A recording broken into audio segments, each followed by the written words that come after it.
Hello and welcome to the News Radar. In a significant development for transatlantic trade, the United States and the European Union have reached a major trade agreement following intense negotiations. President Donald Trump called it a great deal for everybody, while European Commission President Ursula von der Leyen echoed cautious optimism.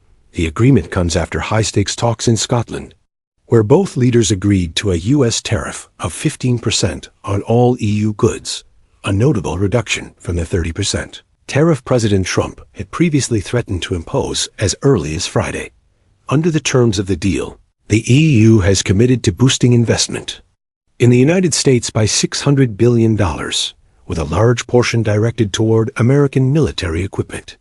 Additionally, the EU plans to spend $750 billion on U.S. energy products, including liquefied natural gas, LNG, oil, and nuclear fuel.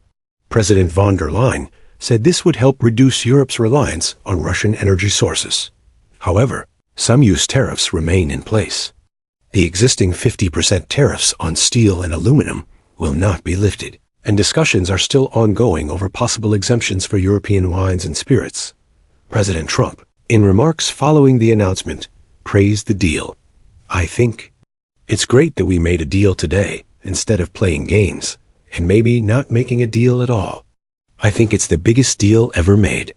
Von der Leyen described the negotiations as very good, but said the outcome was a good conclusion for both sides, adding that Europe's 450 million person market would remain open to U.S. businesses.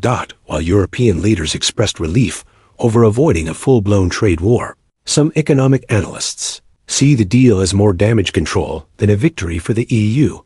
One expert compared the situation to preparing for a hurricane, only to experience a damaging storm instead. At the start of the year, average tariffs on EU goods entering the U.S. were just 2 to 3%.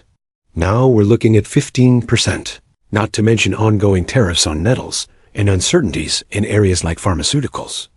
In Europe, that means gaining approval not only from the European Parliament, but also from all national parliaments, a process that could take months or even years.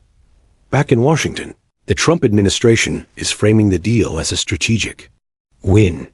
From the U.S. point of view, this isn't just about trade, it's about geopolitical alignment. Europe has been given room to get its act together, both in defense and in trade. He added that the agreement increases economic interdependence between the U.S. and its allies. It's a Phase 1 deal. There's still much to be resolved, especially in key sectors like tech, pharmaceuticals, and alcohol. But for markets, the biggest takeaway is that trade will continue to grow. While the deal represents a significant diplomatic achievement for the Trump administration, its long-term impact remains to be seen, with ratification still pending and several sectors left unresolved. Both sides may need to return to the table in the coming months. We will continue to bring you new updates as more information becomes available. Stay with us for the latest updates.